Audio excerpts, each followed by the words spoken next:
to the channel, folks. This is Luna here with another King Arthur Legends Rise video, and today I wanted to show you the team I'm using for Master of Death to easily take this boss down. But this team is also very free-to-play friendly and definitely attainable for most people playing out there. First, I wanted to call out, I play on iOS. I'm not sure if you guys are seeing the same bug that I'm seeing here, to where it doesn't matter if it's this boss or Pinvid or Gorgos or any of them. When I first go in to the menu, prior to picking a certain stage, like this random guy shows up and it's got these like placeholders for what the theme should be. Again, this doesn't impact me playing the game, just kind of a funky thing to call out. But when I actually go in and click on this certain stage, then you see it updates here. So that's been happening since the latest update, or the last one. But again, it's not impacting the gameplay, so just kind of odd. But going and looking at who we have here, no one off the wall crazy here. Pretty standard team, pretty standard skill order setting. But as always, using Morgan's A2 because of that defense down, damage increase taken. But it does, on the first battle, reduce the speed on the legs and the main body for the boss here. Now when it gets to the second battle, it will not reduce the speed on the actual main boss himself, but all of his extremities it will. And for Tyrion here, going back and forth between A2 and A3. A2 for the recovery over time, the little defense upright, and then using A3 for the big hills. Solely using case A2 because it smacks pretty hard, and I don't think you need to use your A3 to attack all enemies. I think just kind of focusing on just the A2 and on just certain parts is good enough. And I don't think using the A3 would make it any faster either. But if you didn't have her fully maxed up, let's say someone like an Arthur would do just fine, especially if I have his Storm Relic, because his Storm Relic can really smack too. Then looking at Baldwin here, going back and forth between his A3 and his A2, because the A3 provides that sheer damage, but the A2 also puts an attack decrease down on the boss for 3 turns, which is pretty massive. So if you don't have as good as gear as I do, or you don't have the shield raise up as high, having this attack decrease down on the boss will definitely come in handy for you. So something I do first, I will attack the main body with Morgan because she's the fastest, just to get the defense down on the main body, and then switch to the legs. Because if you try to attack the main body for damage, it's actually immune to damage until you take out one of the legs first. So we'll jump in here and I'll show you real quick.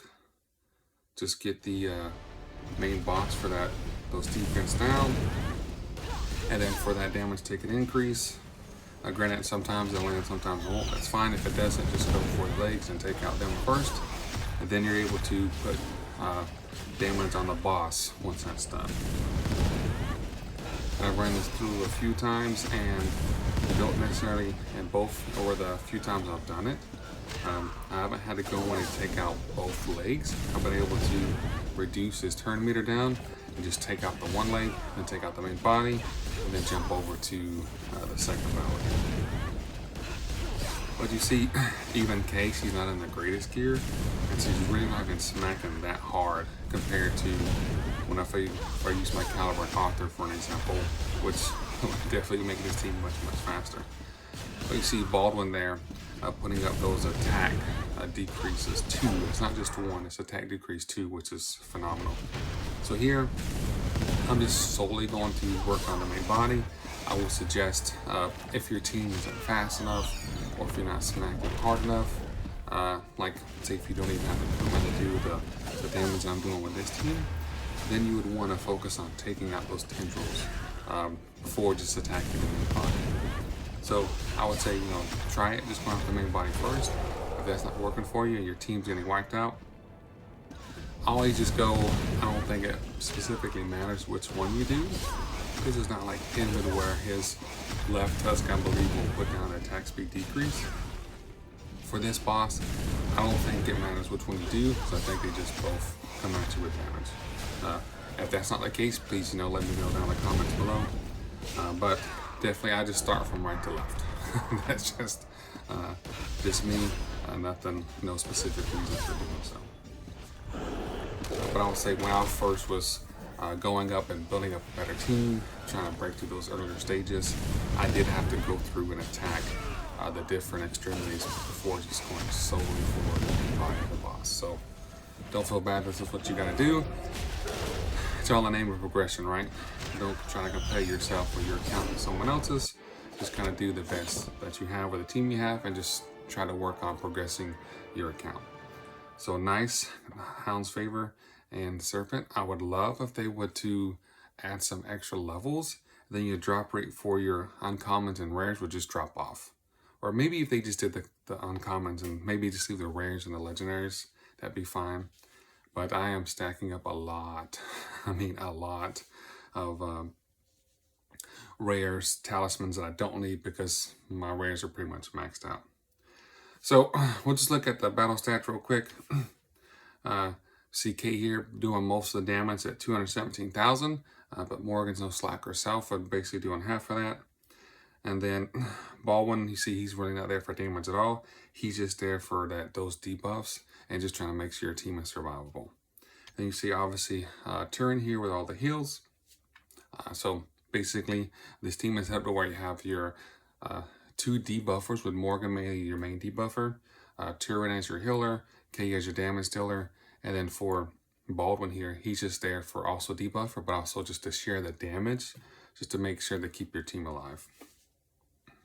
So we'll go through and look at the gear that I have on this team, and you'll see that basically it's nothing fancy here. So let's just go there here. Quick start to jump over to the team. So look at Morgan's total stats. She does have pretty decent attack at 4,000, but again, she's not here for damage. She is pretty fast at 283. Like I said, she doesn't have to be this fast for this run to be successful. Just make sure that she's faster than your damage dealer to put those defense downs up on the boss. So jump in and show you her equipment. She is in a vigor and a defense set and a strive set because of using her in the arena. I would not recommend a strive set for pretty much any other area of the game other than arena. I would work on, say, more of a focus set or unity set if you have those.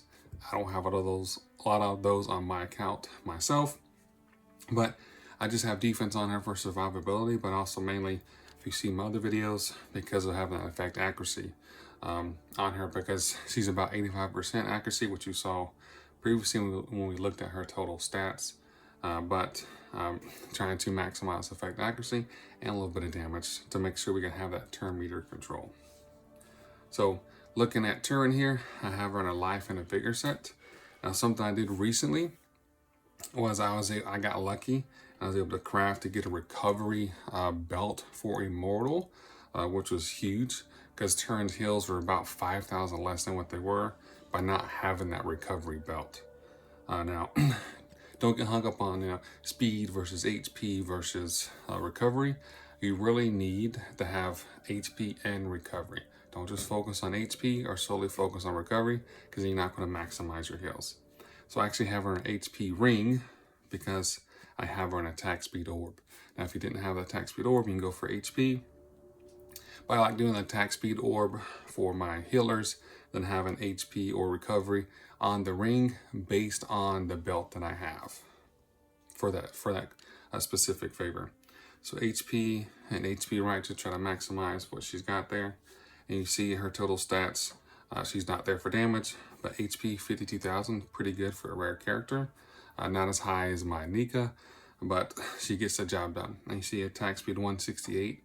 She's by far, I think, the slowest on this team. But again, you don't need her taking a bunch of turns. She's just in there providing heals. So going, we'll look at Kay here. See her attack is at 4,000, basically the same as Morgan's. But her crit rate is pretty good and crit damage is pretty good considering. Again, this is not a crazy build. Her attack speed is at 205, so you see she's much slower than Morgan. But again, for this to work, you don't need to have everyone super fast, everyone at 6,000 K, attack or higher, right, for this to happen. So this is a very doable team with very easy gear to get. So look, I don't even have her fully maxed out here, or I don't even have all of her keepsakes on here. So let's see, recovery, HP, attack. I didn't even notice that. So there we go. I'll just put on attack because we got attack speed there. Hey, throw that on there real quick. Do I have a banner? Crit rate, HP, crit rate, attack speed. Huh, there we go. Just because CC didn't even have all of her stuff on. Now, I have her and a safeguard and attack set. Again, obviously attack for, because she is attack character that does damage, and she's a damage person for our team. But I just use a safeguard because it's what I have for attack, and it was a 6-star piece. So safeguard I wouldn't say is a very viable set to use across the board.